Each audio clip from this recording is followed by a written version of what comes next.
would be in the neighborhood of $10,000 to $12,000. Oh my. So I'm very surprised. Ever wonder why collectors pay insane amounts of money for things that look completely ordinary?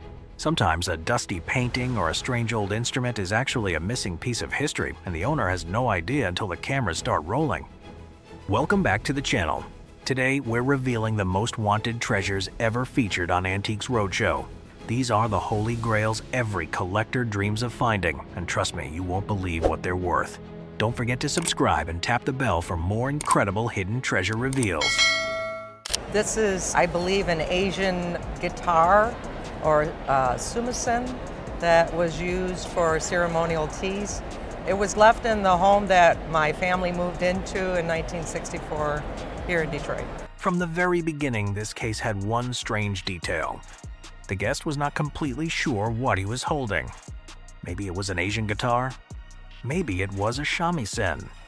Maybe it had something to do with tea ceremonies. But in an appraisal, the wrong name can send the entire story in the wrong direction. Because this was not a Japanese shamisen, and it was not a guitar in the Western sense, the appraiser identified it as a late 19th century Chinese sangxian, a traditional three-stringed instrument. And with that one correct name, a whole different world opened up. What had once been a strange object left behind in a Detroit house became an instrument with an origin, a purpose, and its own cultural language. The important part is that this instrument was not made only for decoration. It had once been a functioning string instrument. That means it was made to be played, to produce real sound, and to belong in settings such as tea ceremonies, banquets, or musical gatherings. The body was made from Chinese hardwood, possibly understood as hongmu. The resonating surface was covered with snakeskin, the soundboard had a beautiful wood veneer, and the fingerboard carried inlaid details, a vase, flowering branches, a bat motif, and tightening rods shaped with lotus leaves and lotus pods. To someone unfamiliar with the tradition, those may look like decoration, but to the appraiser, they were clues. Those details showed that this was not a 20th century folk art object made only to look interesting. It had age, materials, function, and enough surviving integrity to be taken seriously. So how much could an instrument that had been misnamed, left behind, and almost misunderstood actually be worth? A conservative auction estimate would be between $3,000 and $5,000. And an appropriate insurance value would probably be about $7,500. Okay. Wow. $3,000 to $5,000 as a conservative auction estimate. About $7,500 for insurance? It was not the biggest number in the video, but for an object left behind in a house and identified so vaguely for so long, it was still a memorable reveal. Because the real value here began with giving the instrument its correct name. As long as it was only an Asian guitar, the story remained unclear. But once it became a late 19th century Chinese sangxian, its history came back into focus. Sometimes, an object is not hidden by dust. It is hidden by the wrong name. We've reached the upper half of today's countdown, and at this point the discoveries are becoming increasingly impressive. The next piece is one that seemed to captivate the expert almost from the moment he saw it. Not because of its size, not because of any royal connection, but because of the extraordinary quality of the stone at its center. What an opal that is. It's perfect. And that's not the sort of praise experts hand out lightly. This remarkable opal came from Australia and was given to its owner as an 18th birthday present. Like many young people receiving a beautiful piece of jewelry, she simply saw it as a treasured gift from her family. What she didn't realize was that she was holding an exceptional gemstone that would leave even a seasoned specialist struggling to hide his excitement. The longer he examined it, the more impressed he became. I'm too afraid to wear it because it's just so beautiful. For opal collectors, everything comes down to color. The finest stones seem almost alive, constantly changing as they catch the light. Blue, green, yellow, orange, red. A shifting display of color that appears and disappears with every movement. It's a quality that very few gemstones can match, and according to the expert, this particular opal possessed nearly everything a collector could hope to find. It's a very, very vibrant stone indeed. It's a very unusual shape. The stone was mounted in an arts and crafts design dating to around 1915. More than a century old, beautifully preserved, and still capable of stopping people in their tracks. Taken together, the age, condition, craftsmanship, and quality of the opal elevated this piece far beyond the category of an ordinary family gift. Then came the valuation. Would you rather I said £4,000 today? Very calm. Yes, that would be very good. Good. All right. Well, there we are then. I'm telling you. I think it's a really, really beautiful opal. From a valuation of around £700 in the past to approximately £4,000 today. An impressive rise for a pendant that has already survived more than 110 years. And when an expert says a gemstone actually talks to him, you know, this was my father's, and my educated guess is that he got this probably about 1915, when he was probably just about 15 years old, because I think my grandmother wanted him to be some sort of a musician. But he, to my knowledge, really never learned to play. And it kind of sat in the case for about 40 years. And then my oldest daughter tried to play it. She never learned to play it. And I guess that's why it's in such good shape, because nobody ever was musically inclined in the family. A mandolin bought with the hope of creating a musician in the family. But that never really happened. The father never seriously learned to play. Decades later, the guest's oldest daughter tried as well, then stopped. At first, it sounds almost like a missed opportunity, a beautiful instrument that never found its player. But that is exactly where the story turns. Because the less the mandolin was played, the less it was worn down, bumped, poorly repaired, or changed from its original state. When the appraiser looked inside, he realized this was not an ordinary mandolin. This was a 1921 Gibson F4 mandolin. And in early 20th century American mandolins, Gibson was a very important name. Long before the company's electric guitars became icons, Gibson already held a major place in the mandolin world. The F4 identified it as an F-style instrument, with a scroll and a body shape that are immediately recognizable. It was not made only to produce sound, it was also made to make people look twice. The mandolin had a sunburst finish, beautiful curly maple, ivory binding, original tuning keys, and very good overall condition. There were a few details that needed attention, but nothing major enough to take away its value. And then came another important detail. It still sounded wonderful. A mandolin that had sat quietly in its case for years, almost seeming wasted because no one could play it, had actually been preserved by that same silence. So how would the market see a vintage Gibson F4 that still looked good and still had its voice? Well, the bottom line is, in today's market with the people that are searching after these things in this kind of condition, this would definitely be worth at least, say, $3,000 to $4,000. Far out. Terrific. Pretty good for sitting around the house, huh? Oh, yeah.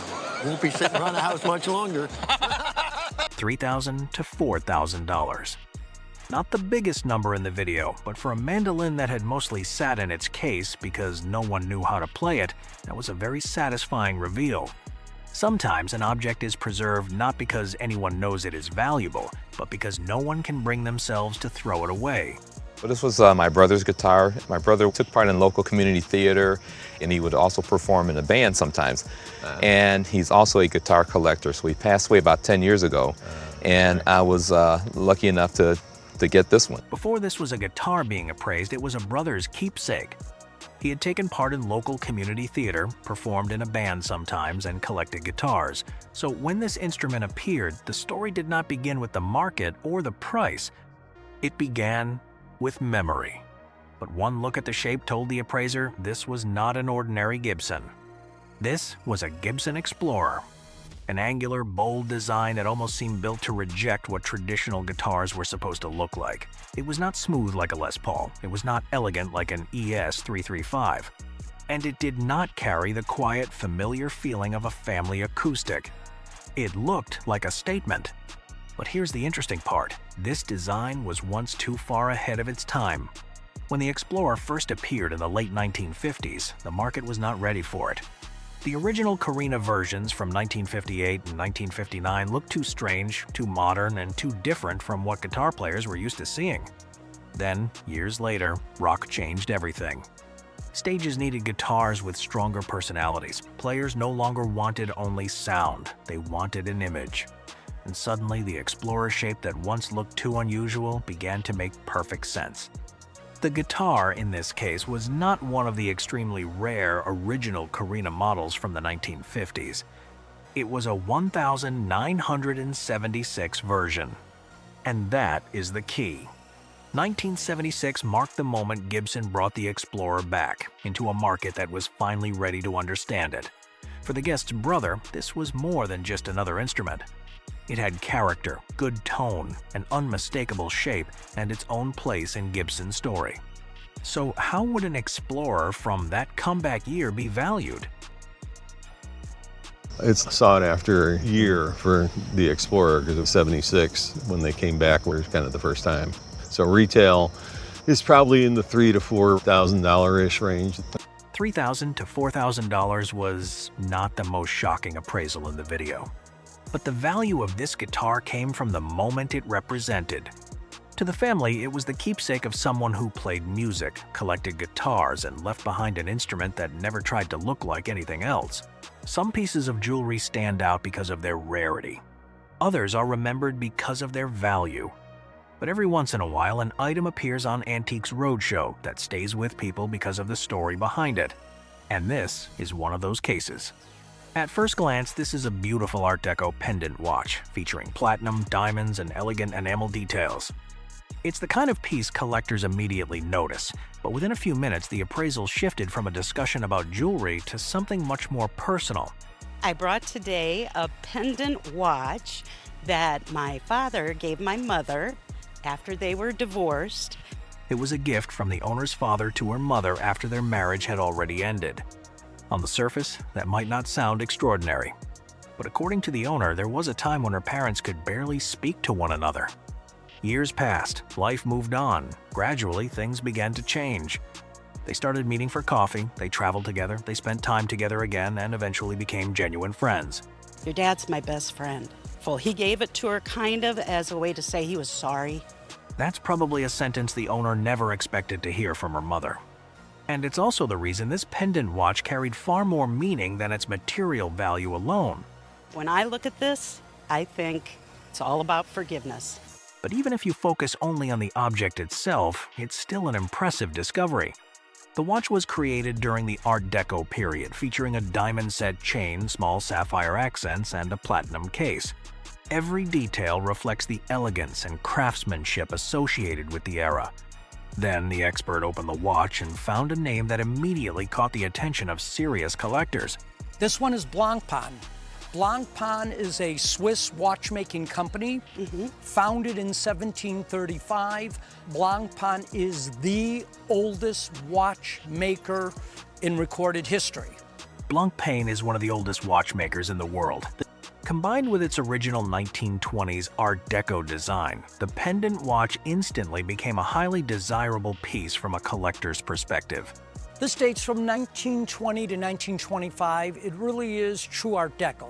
Every element pointed to a period when craftsmanship was still at the heart of luxury objects. And then the appraisal reached the moment everyone had been waiting for. Retail on this, it would bring about $5,000 to $6,000. Holy smokes. $5,000 to $6,000 for a family pendant watch. But the most memorable part of this story probably isn't the valuation. It's the fact that a small piece of jewelry became a symbol of reconciliation, friendship, and a second chance after years of separation. And in many ways, that's what makes this piece truly priceless. We found this clock in Prague last summer at an antique shop, and we fell in love with it, just had to have it. We paid, I think, around $3,000. When you brought it to my table this morning, I immediately recognized it for a real special clock for a couple of different reasons. Buying an antique does not always begin with years of research or collecting experience. Sometimes the first thing that draws someone toward an object is simply the feeling that there is something unusual about it. But in the world of antiques, what appears on the surface is often only the beginning of a much deeper story. One of the first things that caught the experts' attention was not just the design, but the name behind the clock, LENZKIRCH. During the late 19th and early 20th centuries, LENZKIRCH was considered one of Germany's most respected clock manufacturers. Based in the Black Forest region, an area famous for its long tradition of clockmaking, the company became known for precise movements, excellent craftsmanship, and attention to even the smallest details. But what makes this clock stand out is also the way it brings together different design influences in one piece. The flowing curves across the body reflect the spirit of Art Nouveau, an artistic movement inspired by nature and organic shapes at the end of the 19th century. At the same time, some of the stronger geometric elements seem to point toward Art Deco, the style that would become much more influential in the decades that followed. That combination makes the clock feel like a transition point between two different periods of design history. To most people, it may simply look like a beautiful table clock, but to collectors, those small details reveal the time, style, and artistic environment in which the piece was created. Beyond the appearance, the quality of construction is just as important. From the metal case to the enamel dial and carefully finished hands, each element reflects the standards expected from higher quality clocks of that era. And in this case, the biggest question was not whether they had discovered something that had been completely overlooked. They had already paid a significant amount when they bought it. The real question was whether their first instinct inside that antique shop in Prague had led them to something truly special. Well, in my opinion, it's an extra special clock. My colleague and I conferred on its value, and at retail we would put it at $3,800. All right, that's great. That's good news. Very good. The violin belonged to my grandfather, who I never knew. He was my mother's father, and they were from the hills of Pennsylvania. She called them Pennsylvania hillbillies. And he died when she was 2 years old, so she never knew me. Some family objects are kept because everyone clearly remembers the person who once owned them. But this violin was different. It belonged to a grandfather the guest never met. Even more painfully, the guest's mother barely had any memories of her own father because he died when she was only 2.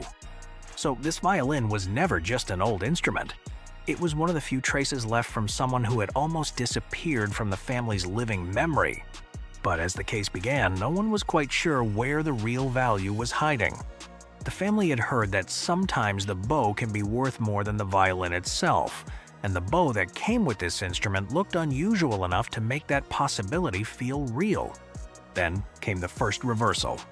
The bow was almost worthless. Its wood was imitation snakewood, fancy looking, but not the kind of bow collectors would chase. And that is when the appraiser turned back to the violin. The thing that seemed like just Grandpa's violin was actually the part worth studying. The violin was identified as being from around 1920, from Marknenkirch in Germany, a major center of violin making. It was not a rare Italian masterpiece, but it was a high-quality commercial violin, possibly from the Ernst Heinrich Roth Company or a similar good firm. The one-piece maple back had beautiful flame, the shaded finish looked well done, the scroll and detail work also showed more serious craftsmanship than a cheap student instrument. But the biggest surprise was the condition. Even though it had barely been played since 1921, the violin had no major problems that would collapse its value. With proper cleaning and setup from a violin shop, it could return as a real playable instrument. So how would the violin of a grandfather the family barely knew actually be valued? If this were cleaned up, properly set up by a violin shop, I think you'd see it for sale in a violin shop for about $3,500, maybe $4,000. You look stunned. I am. I am. And you thought this was better than that. It's just Grandpa's violin. My mother would be proud. $3,500 to $4,000. Not the biggest number in the violin world, but for a family instrument once seen as old and disheveled, it was a beautiful twist. The most memorable part was the guest's line, "It's just Grandpa's violin." After the appraisal, the word "just" no longer felt small. This was the violin of a grandfather who died too soon, one of the few things left to show the family that music had once been part of his life. The bow had fooled the eye. But the violin was the part truly worth keeping. 3 children's books purchased simply to read with a young daughter are probably the last thing most people would expect to become a collection worth thousands of dollars. But because this family lived in San Diego, where Dr. Seuss spent many years of his life, they had the rare opportunity to buy his books while he was still regularly signing copies. What seemed perfectly ordinary at the time later became an opportunity that few collectors could ever recreate. Our daughter read very early. We live in San Diego, so it just seemed natural, since Ted Geisel lived there as well, to buy his books because he would sign them. Lucky you. Yeah. Although the books were purchased at different times, they all shared one important feature: they were signed by Dr. Seuss. One of them, "Oh Say Can You Say," was even personally inscribed to the guest's daughter. For the family, it became part of their bedtime routine and one of her favorite childhood books. For collectors, however, an inscription is only one part of what determines a book's value. The "Oh Say Can You Say" title has an inscription in the lower left side. That is to my daughter. This was her favorite book when she was little. Even before she could read, we would read out loud. The appraiser quickly confirmed that all 3 books were first editions, one of the most important qualities in the rare book market. Even so, they were not equally valuable. The Seven Lady Godivas stood out because it still retained its original dust jacket, and, even more unusually, the paper bookmark that accompanied the book when it was first published, a fragile piece that was often discarded and is now extremely difficult to find. All 3 books, I should mention, are all autographed by Dr. Seuss. Only "Oh Say Can You Say" is autographed to your daughter. The other 2 are simply signed with "Best Wishes, Dr. Seuss" in his trademark lower left corner spot. They're all first editions. The combination of first edition status, Dr. Seuss's signature, and overall condition gave each book a different level of collector appeal. Among the 3, the Seven Lady Godivas carried the highest value because it preserved more of its original features, while "Oh Say Can You Say" held greater sentimental importance for the family despite its lower market value. In the chip jacket that it's in, signed first, $1,500. The 500 hats would be $1,000 to $1,500, and about approximately $500 to $600 for the "Oh Say Can You Say." The 3 books together would be worth between $3,000 to $4,000 at retail. Yet the greatest treasure may not be the appraisal itself. These books have preserved 2 kinds of value at once: the value recognized by the rare book market and the family memories that no collector could ever replace. The next case begins with a ring carrying a design unusual enough to make almost anyone look twice. Why would someone wear the image of an eye? Not a complete portrait. Not an entire face. Just a single gaze captured inside a small piece of jewelry. But that mystery is exactly what once made lover's eye jewelry so fascinating. Because some pieces were never created for the whole world to understand. They were created to protect a secret known only to the person wearing them. I bought it at an estate tag sale, and I ended up paying full price for it, but I don't remember how much it was. A ring discovered at an estate sale always comes with unanswered questions. Who owned it before? What stories has it carried? And most importantly, is it truly what its appearance suggests? The design of this ring connects to one of the most intriguing traditions in antique jewelry, lover's eye jewelry. In the late 18th century, these pieces became popular among the British upper classes. Instead of carrying a full portrait of someone, they preserved only one detail, the eyes. Enough for the owner to recognize the person, but still hidden enough that outsiders would never know their true identity. That secrecy was the real magic of a lover's eye. It was not meant to publicly display a personal story. It was meant to hide one. A tiny image became a private memory that someone could carry with them. Today, original lover's eye pieces are highly desirable among collectors because each one feels almost impossible to duplicate. Every gaze represents a person, a relationship, and a story that has survived for centuries. But that popularity also creates a problem. Pieces like this can easily be recreated in an antique style. A ring can look romantic, mysterious, and historic, but appearance alone is not enough. In the collecting world, looking like history and actually coming from history are two completely different things. And that was the question the expert needed to answer.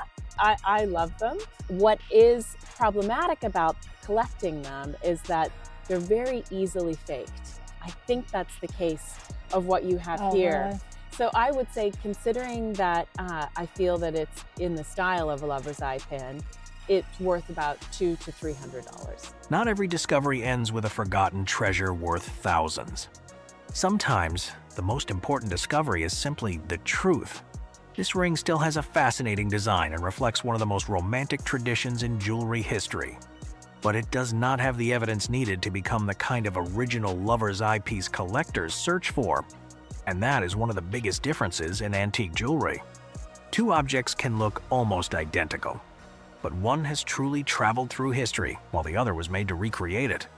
Even though this was not the Georgian treasure someone might hope for, it still tells an interesting story. Because in the world of antiques, appearance is only the beginning. The real question is always what lies underneath. Does an object simply look like the past?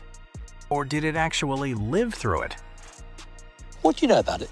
So we think it's a Sybil Dunlop ring because Sybil Dunlop had a shop in Kensington High Street. And it was always called the Sybil Dunlop ring. Yeah. If it really is a piece by Sybil Dunlop, then this ring is far more than just an antique piece of jewelry.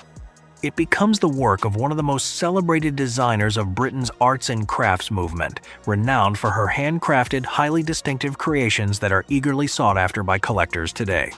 But is the family legend actually true? She was highly successful. She went right through the 1920s and 1930s producing this kind of jewelry. She introduced a style, the carpet of gems, as it was known, and it became her sort of name, her reputation. The largest stone in the center is a cushion-shaped Sri Lankan sapphire. As the examination continued, each detail supported the next. Rather than relying on a single feature, the expert built the conclusion piece by piece. The evidence was becoming increasingly difficult to dismiss, and by now it was clear that the family's story was heading toward an extraordinary confirmation. But it's all about the Dunlop name. Just 4 words completely changed the atmosphere. For the owner, this moment meant far more than any future valuation. A family story that had survived for decades had finally become a documented part of the ring's history. So I think that if you were to sell it at auction, it would make something in the region of £2,500 to £3,000. Wow. Oh, gosh. With the provenance confirmed, the valuation simply reinforced the ring's significance. In the antique jewelry market, collectors often value documented history and a recognized maker just as highly as the gemstones themselves. That combination is what gives pieces like this their lasting appeal. We're not going to sell it, obviously. No, I don't think you will. No. It's brilliant. Yeah, it's really good to hear that it was hers. Exactly. That the story was true. Yes, yeah. The owner's excitement came not only from the figure she had just heard, but from knowing her family's story had finally been proven true. Some discoveries reveal hidden value, while others restore a family's history. This appraisal managed to do both. And if this sapphire ring surprised everyone by confirming a long-held family legend, the next discovery in today's countdown begins with an entire jewelry collection that had been forgotten inside a bank vault for years. This was my father's guitar. My great-grandmother purchased this item for him when he was in high school. He was a guitar player, and it's been the family ever since. I used to play it when I was a child, and I lost interest in the guitar, but we've just kept it. It's been in the closet. A guitar sitting in a family closet for years. At first, it might sound like nothing more than an old metal instrument, a little unusual to look at, kept because it once belonged to someone's father. But that strange appearance is the first clue. This was not a normal acoustic guitar.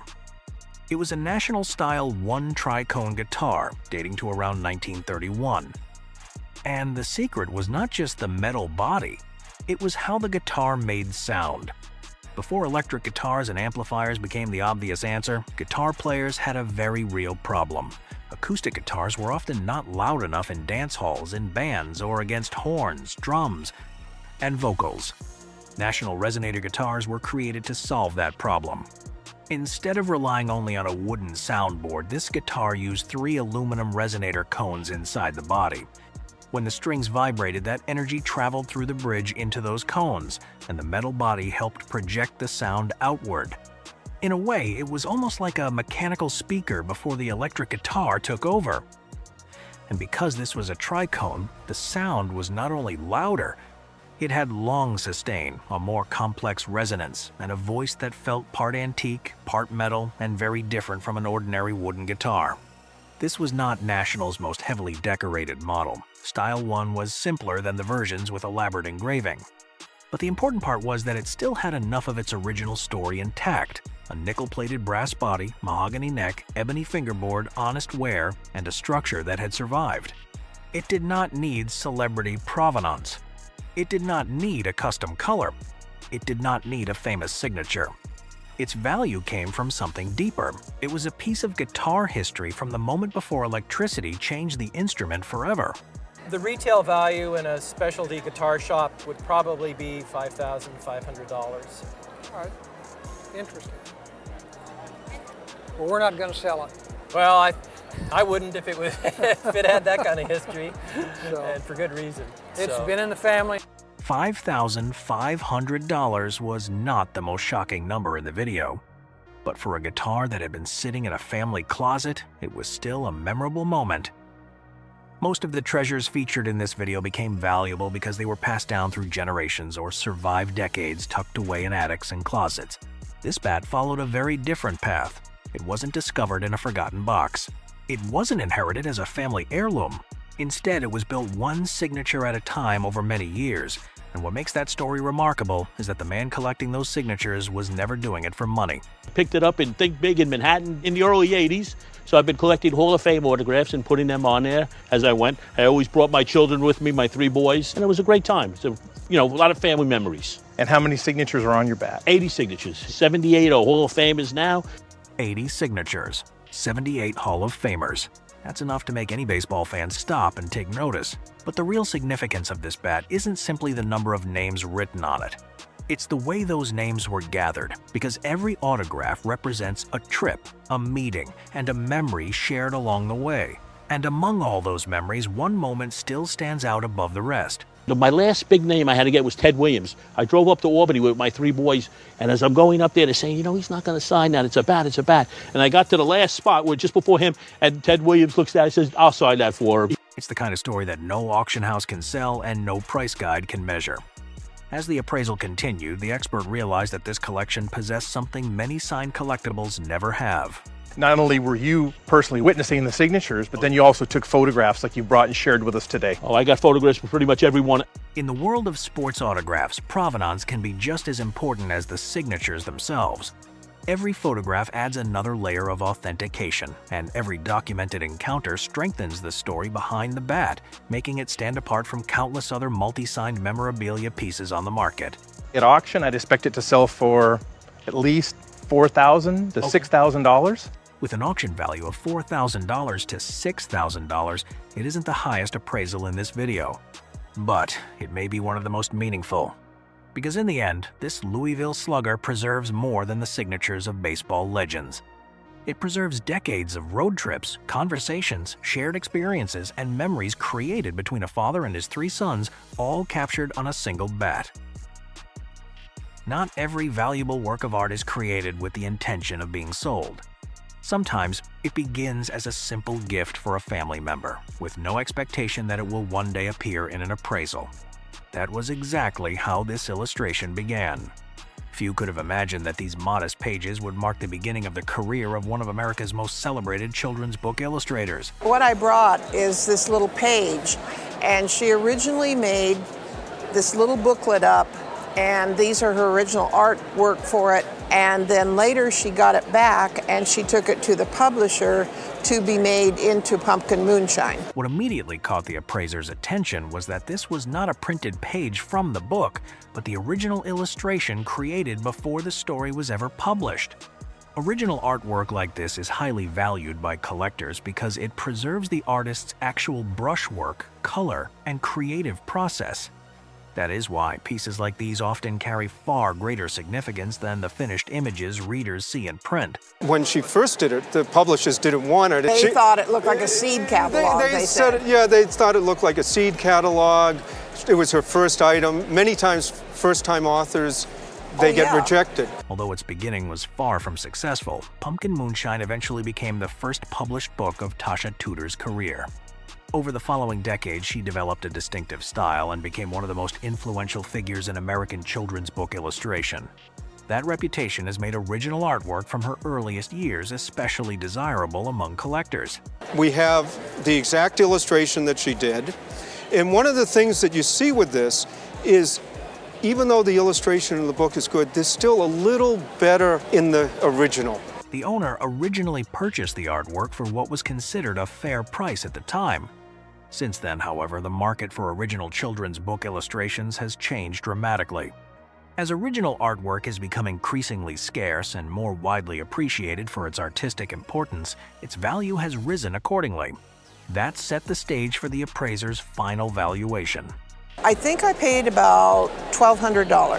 Well, $1,200 at the time was a fair price. This one, where it has the two sides, now the sale price really is the main illustration, would easily go for $8,000 to $10,000 in a retail bookstore. The appraiser valued the illustration at $8,000 to $10,000. Its value comes not only from Tasha Tudor's reputation, but also from the fact that it is original artwork from the very first book of her career. What began as a handmade family gift ultimately became an important piece of American children's book illustration, history, and a work that many collectors would be eager to own. Some pieces of jewelry end up locked away because they're too valuable. But this necklace was put away for a different reason. Its family believed it was simply too dangerous to wear. In fact, when the owner's father wanted to buy it from the family estate for $20,000 in the early 1970s, his mother immediately objected. As far as she was concerned, this wasn't something you wore in public. It was the kind of piece that attracted attention in all the wrong ways. Unfortunately, when she passed away in the early 70s, I think it was 1970 or maybe 71, my father wanted to buy it from the estate for $20,000. And his mom had said, don't buy it. You can't wear that anywhere. It's an invitation to murder. So my dad bought it anyway because he was that guy. And the funny part is that after he bought it, the family barely used it. The owner's mother wore it only once to a costume party dressed as a 1920s flapper. After that, the necklace disappeared back into its box for decades. And my mom wore it one time to a costume party. What was her costume? I think that she was like a flapper with the dresses, and so she wore the choker, not as bracelets, and that was it. It's been away since then. As it turns out, the flapper costume was a perfect match. According to the appraiser, this piece dates to around 1925, right in the heart of the Art Deco era. It's a platinum necklace that can separate into two individual bracelets. The kind of design created for women who wanted to make an entrance wherever they went. Totally fitting that she wore it as a flapper because it firmly dates to the mid-1920s. Yeah. I'd say about 1925. So this is a beautiful Art Deco platinum and diamond convertible necklace that converts into two bracelets. Then came the detail that explained why the family had worried about it in the first place. The centered diamond alone weighs about 5.5 carats. The rest of the piece contains a remarkable collection of additional stones.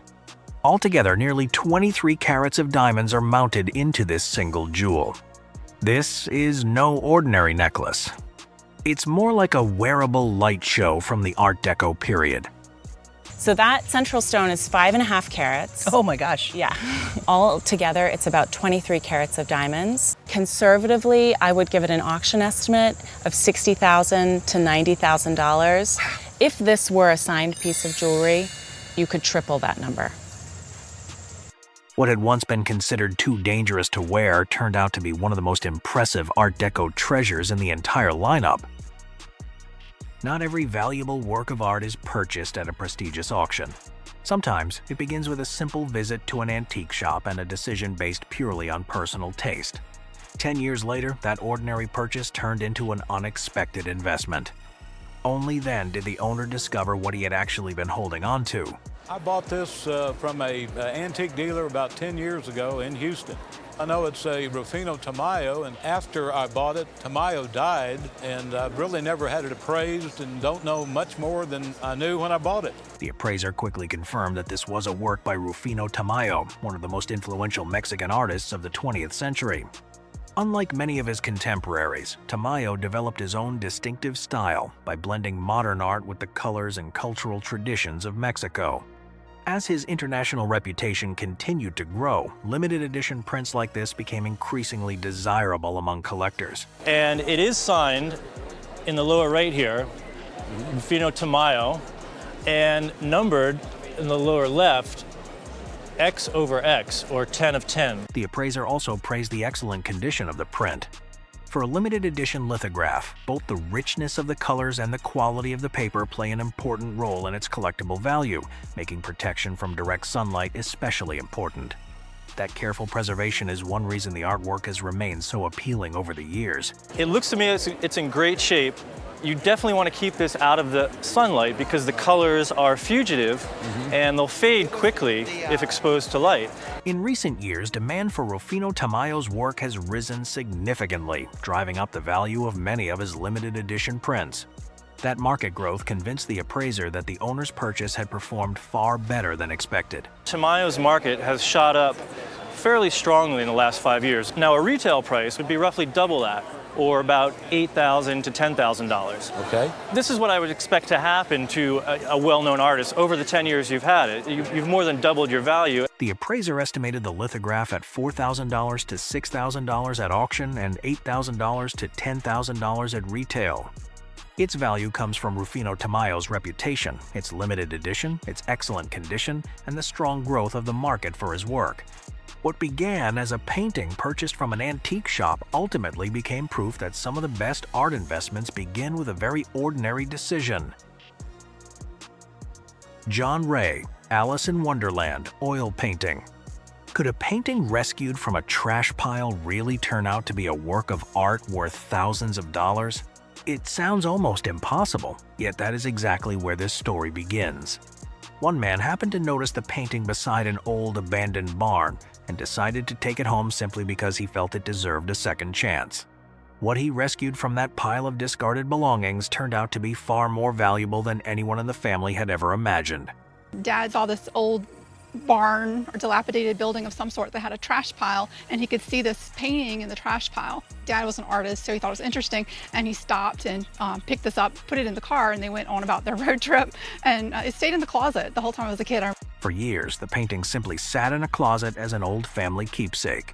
Everything changed when the appraiser noticed the signature in the corner. It belonged to John Ray, an American illustrator well known for his work on books and magazines. Even more intriguing, Ray had a remarkable connection to the world of Alice. Well, it's signed on here, John Ray. John Ray was born in 1882. He studied in New York at the Art Students League under a well-known American illustrator named Howard Pyle. And he contributed illustrative work to about 50 books and did a lot of work for magazines as well. Wow, I didn't know that. John Ray not only illustrated numerous books, but also created his own story, inspired by Alice in Wonderland. That connection made this painting far more significant than an ordinary illustration. But there was still one more detail that fascinated the appraiser. He also wrote and illustrated children's books, and he did write a book about Alice. He seemed to be somewhat obsessed with Alice, I think. The painting reveals Ray's own imaginative interpretation of Alice's world, blending fine art and illustration into a style that was uniquely his. At last, the painting that had once been left beside a trash pile received the recognition its family had never expected. I think in a retail setting, the asking price might be around $10,000. Wow. Not bad for something rescued from the Not trash. bad, not bad for the trash, no. Yeah.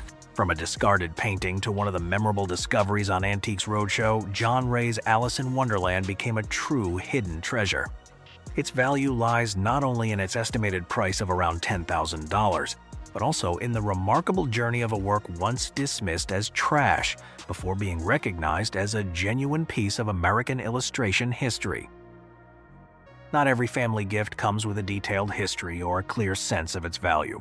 Sometimes the recipient knows only that it has been carefully kept for years and passed down with affection. That was exactly how the story of this lithograph began. The owner's biggest question wasn't the image itself, but one small detail that seemed as though it could determine the value of the entire piece. My older sister gave it to me several years ago, and it's a Grant Wood lithograph, I think.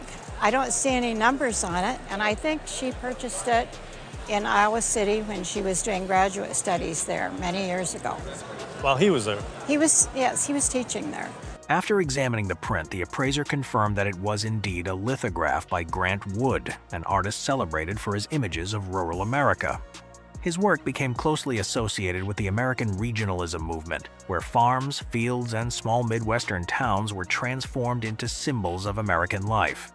That distinctive style helped make Grant Wood one of the most recognizable painters in the country. It is indeed a Grant Wood. It's a lithograph by Grant Wood, probably better known to most people as the painter of the famous painting American Gothic. Exactly. An iconic American image.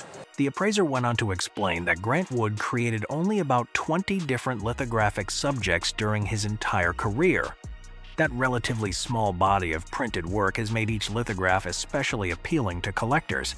Among them, Fertility is considered one of the more popular images because its landscape closely reflects the familiar visual style associated with Grant Wood. But Grant Wood also made 20 different lithographs, different lithographic subjects, and this is one of them. In fact, one of his more popular lithographs. I believe one of his more popular lithographs because the scenery resembles American Gothic. Yes, it does. The detail that had concerned the owner most turned out to be perfectly normal.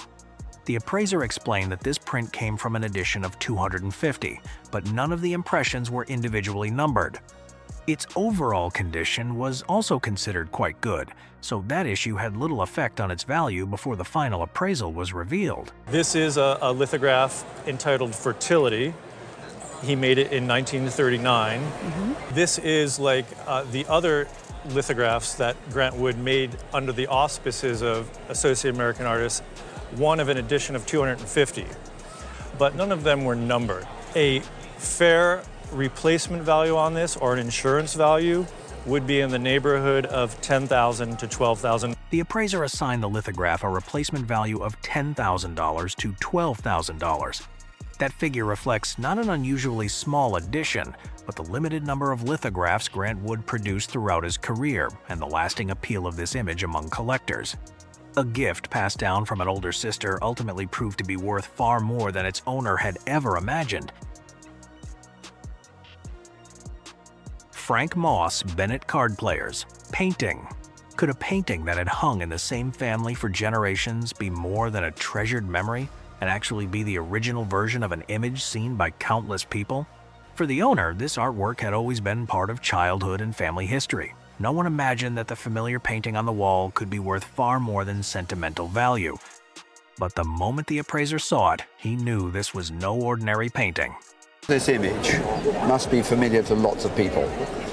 Painted by Frank Moss Bennett, a prolific artist, illustrator, and this type of subject in his work was reproduced into numerous reproductions and cards and so on. And in fact, on the Antiques Roadshow, we see enormous numbers of his works reproduced. It belonged to my grandfather. Frank Moss Bennett became famous for lively historical scenes that make every figure appear as though they are part of an unfolding story. What's especially fascinating is that many people have seen this image through prints and postcards, while original paintings like this are far less common. And this particular work contained another detail that immediately caught the expert's attention. The signature, Bennett, 1930. But we're looking at a costume which really goes back to a much earlier period, and it goes back into the 18th century. Although it was painted in 1930, Bennett deliberately recreated the atmosphere of the 18th century through carefully researched costumes, interiors, and period details. That became one of the defining characteristics of his work. But the subject itself was only part of the story. The quality of the painting was what truly made it stand out. It is absolutely brilliantly painted. I think what I love about it is the background, the way that it's rather thinly painted. And then with more building up of the paint surfaces, beautiful drapery. From the handling of light to the folds of the clothing, Bennett created a composition that is both richly detailed and remarkably natural. That is the difference between a familiar reproduction and the original work created by the artist himself. After many years as nothing more than a cherished family heirloom, the painting's true significance was finally revealed. I mean, you said something, was it 60 guineas or 60 pounds? 60 pounds as far as I remember. Yes. I think it's a very, very good painting by him, that it's worth probably £5,000 to £7,000. Really? And might even be worth more. Good Lord. From a painting once purchased within the family for about £60, this Frank Moss Bennett original became one of the memorable discoveries on Antiques Roadshow. Its significance extends beyond the estimated value of £5,000 to £7,000. It is also the original version of an image that generations of people recognized, preserved for decades by a family who treasured it long before anyone understood its true artistic importance. Not every rare book is celebrated simply because it is a first edition or bears the author's signature. With this copy of To Kill a Mockingbird, the most extraordinary detail is the person to whom it was inscribed. A single name written on the opening page immediately told the appraisers that this was far rarer than an ordinary first edition. My grandmother was an editor for Lippincotts in New York City, and she is the editor of Harper Lee's To Kill a Mockingbird. Let's open this up. To my beloved Tay, with all the love in my heart, Nell. And then we have To Kill a Mockingbird. It's the first edition. Tay was Tay Hohoff, an editor at J.B. Lippincott, who worked closely with Harper Lee as the manuscript was developed. Many literary scholars believe her editorial guidance played a major role in shaping To Kill a Mockingbird into one of America's greatest novels. For that reason, this is much more than a signed copy. It is an association copy, an edition personally inscribed to someone who directly influenced the book's publication and literary history. Well, we always knew Harper Lee as Nell, and that's why it's signed that way, and that's the way we always used to address her. My mother threw some of the best cocktail parties in Tuscaloosa, just down the road a piece. When the book came out, she invited her mother, my grandmother, and Nell to come down for a party to celebrate the book. Those memories reveal that Harper Lee was not simply a famous author, but a close family friend known to them as Nell. The book also retains its original first edition dust jacket, a feature highly prized by collectors because so few surviving copies remain in excellent condition. The combination of a first edition, the original jacket, clear provenance, and an inscription to Tay Hohoff makes this copy exceptionally rare. Well, first of all, when you get into To Kill a Mockingbird, it's one of the most important books of the 20th century. It certainly I mean, is. it gets into the civil rights, the law, the way it was in the South. Not only was the book great, but then the movie was a spectacular movie. Beyond winning the Pulitzer Prize, To Kill a Mockingbird became an enduring landmark of American literature. Its reputation was further strengthened by the acclaimed film adaptation starring Gregory Peck, helping first editions remain among the most sought-after books in the rare book market. When I was first thinking about the price on this, I was saying it's easily retail $12,000 to $15,000. A first edition, if you had it in this condition without the inscription and signature, would probably be $6,000 to $8,000. Okay. That inscription and signature, I mean, it's just fabulous. It's one of the best you could get. The appraiser explained that a comparable first edition without this remarkable inscription would likely be worth only $6,000 to $8,000. The personal inscription to Tay Hohoff nearly doubled the book's retail value to $12,000 to $15,000. Sometimes, a few handwritten lines preserve not only a friendship, but the publishing history of a literary masterpiece itself. This tea set was owned by my great uncle. He was the superintendent of the military school in Omsk, Siberia, and given to him by his students because his students really liked him as a teacher. And very shortly after this gift, the students and the faculty came to him and asked him to help them escape from Russia. But what no one could have known when this gift was presented was that it would become much more than a symbol of appreciation. It would become a witness to one of the most turbulent periods in Russian history. When the expert examined the tea service, one of the first clues that revealed its story was the Cyrillic inscription engraved on the silver.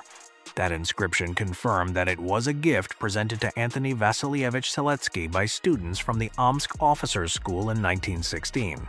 In the world of antiques, a detail like this can completely change how an object is understood. Because it is no longer just an unidentified silver tea set. It has a name, a place, a moment in time, and a reason why it was created. But 1916 was also a turning point in history. The Russian Empire was approaching its final years, and soon after, the changes that followed would force many families to leave the lives they once knew behind. According to the story passed down through the family, this tea set traveled with them during their journey out of Siberia through multiple destinations before eventually reaching America. An object that could have easily been lost or left behind continued to survive for more than a century. But its importance was not only connected to that journey. The expert identified the tea service as a work made by the Second Artel, a group of Russian silver craftsmen from the early 20th century. The details on the set reflect the Pan-Slavic style, a design movement that focused on expressing a uniquely Russian artistic identity instead of simply following Western European influences. From the decoration and shape to the way the surface was finished, every detail connects the piece to a specific chapter in Russian silver craftsmanship. But what makes this tea service even more meaningful is the combination of the object itself and the history attached to it. A piece of silver can be valued for its maker, its age, or its craftsmanship. But very few pieces can still carry such a clear journey from the moment they were created to more than 100 years later. We need to take it at face value and understand that this is an inscription given to a very well-regarded instructor. So with that all said, I think that if this was to come to auction, I would estimate it at between $2,000 and $3,000 for the set. Oh, very good. Very, very good. That's more than I thought. I appreciate that. Yeah, that's well worth leaving Russia with. Not everyone gets the chance to meet a legend while they're quietly building their legacy. Even fewer people end up bringing home a piece of furniture made by that legend's own hands. But that's exactly what happened to this family in the early 1970s. While the father stayed home watching football, the mother and her young daughter decided to drive to New Hope, Pennsylvania to visit a woodworker she had heard people talking about. At the time, it seemed like nothing more than a pleasant day trip. No one could have imagined that this single visit would transform the value of one family heirloom for more than 50 years to come. And we went to New Hope, Pennsylvania. She'd heard about a woodworker, George Nakashima. That woodworker was George Nakashima. Today, he is widely regarded as one of the most influential furniture designers and craftsmen in American history. But back then, the family wasn't searching for a future collectible. They simply wanted to commission a beautiful bench for their home. Several months later, Nakashima personally sent them the original design drawing. Remarkably, that drawing has remained with the bench ever since. It's extraordinary that you have this drawing by George Nakashima. It wasn't just an ordinary sketch. Every line reflected Nakashima's creative process. He carefully selected the exact slab of wood that would become the finished piece, embracing its grain, knots, and natural character instead of trying to hide them. To him, the wood itself was part of the artwork. That philosophy would eventually make his furniture some of the most sought-after pieces in the collector's market. He's even chosen the piece of wood, and in his studio he had planks and planks of wood that... I do remember that. Do you? Yes, I do. Well, he was in love with wood. Years earlier, the family had been told the bench was worth around $6,000. At the time, that already sounded impressive. But the market for George Nakashima's work continued to grow dramatically. By the time this appraisal took place, the value had reached an entirely different level.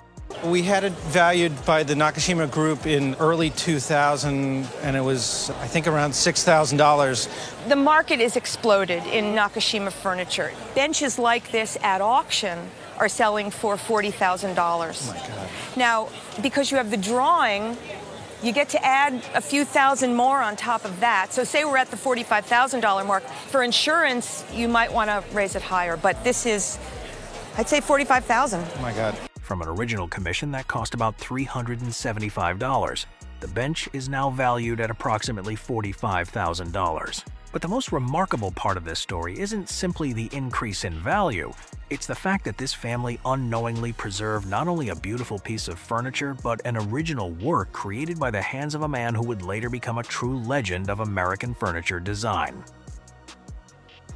1961 Leonora Carrington painting. At first glance, this painting feels less like a work of art and more like a scene from a strange dream. Its mysterious creatures, unsettling figures, and surreal imagery immediately raise one question. Who could have created a world like this? The answer is Leonora Carrington, one of the most influential women of the Surrealist movement and an artist whose true importance wasn't fully recognized by the art market until decades later. I know there's an artist by the name of Leonora Carrington, and that she lived in Mexico. Originally, she came from Europe, but that she came to Mexico after the Second World War. Much more than that I don't know, except I know that she was a surrealist. Born in England, Carrington later moved to France before eventually settling in Mexico, where she created many of her most celebrated works.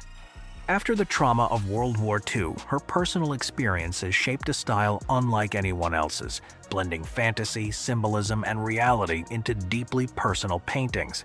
That's exactly why her artwork continues to fascinate collectors around the world. And after the war, she suffered a nervous breakdown. And I think these pieces are very personal. I think that's part of that, is her coming to grips with the nightmares and the imagery in her life. And you look at this piece, it's all very macabre and surreal. What makes this story even more remarkable is how the painting entered the family. The owner's parents purchased it in Mexico more than 50 years ago, long before Leonora Carrington became a major name at international auctions. It wasn't bought as an investment or a future treasure. It was simply a painting they loved, and eventually it became the family's favorite piece.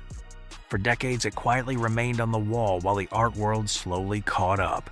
When they downsized, they knew that it was the one piece of all their artwork that I really adored, and so they gave it to me. Then, everything changed. Major museum exhibitions, record-breaking auction prices, and growing recognition of women surrealists dramatically increased demand for Carrington's work. Suddenly, paintings like this became some of the most desirable works on the market. That brought everyone to the moment they had been waiting for. Right now, I would expect an auction estimate of $200,000 to $300,000 these days. They bought well. Amazing. What began as a painting purchase simply because a family loved it was now valued at an astonishing $200,000 to $300,000. A decision made more than half a century ago had quietly turned into an extraordinary investment. Sometimes the art market doesn't create value.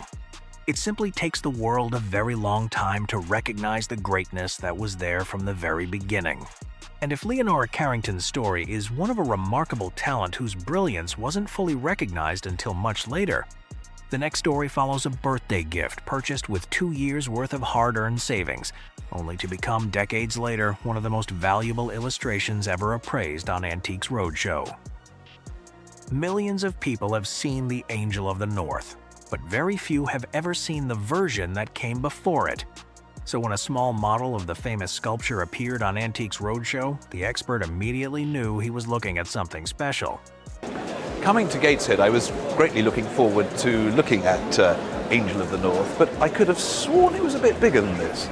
Of course, this wasn't the giant steel sculpture that stands beside the road in Gateshead. It was the original bronze maquette the model created before the full-scale monument was ever built. That existed before the real thing. So just to clarify, this is the bronze maquette for the 20-meter-high steel version. This was the very model used to present Antony Gormley's vision to the people responsible for approving the project. That alone made it an important piece of the story behind one of Britain's most recognizable public artworks. What's interesting is that the Angel of the North wasn't always admired. When it was first proposed, many people thought it was too large, too unusual, and simply too ambitious. Over time, however, it became a symbol of the entire region. So you have created on its site probably the most successful contemporary sculpture in Britain. That means this isn't just a small sculpture, it's the original blueprint of an artwork that transformed the landscape of Northeast England. And the art market reflects that significance. Another version did sell very recently. Admittedly, it was taller, and it wasn't of bronze, and that made about £2 million, or rather a little bit over that. If another version had already sold for more than £2 million, the only question left was how much this one might be worth. I would comfortably value it at £1 million. £1 million for a bronze model. £1 million for a bronze model. But what was really being valued here wasn't just the sculpture itself. It was the original idea that existed long before the Angel of the North became one of Britain's most famous landmarks. Few items in Antique Roadshow history can be recognized instantly. This is one of them. So when the FA Cup appeared in front of the expert, his reaction was one of genuine disbelief. It's a real pleasure to meet you. I'm really rather stunned and shocked with what you brought along. Now, why would you have fruiting vines embossed on a football trophy? You would normally expect to see a football stuck on top. Somewhere. Yeah. And there's nothing on this to indicate that it was made specially as a football trophy. Now, I might be banned from every football ground in the country for saying this, but I suspect this might have been an off-the-shelf piece. Oddly enough, England's most famous football trophy doesn't really look like a football trophy at all.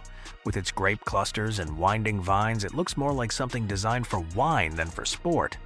And the story behind it is even more remarkable. After the original FA Cup was stolen, this replacement version was created in 1911 and went on to become a familiar sight for generations of football fans.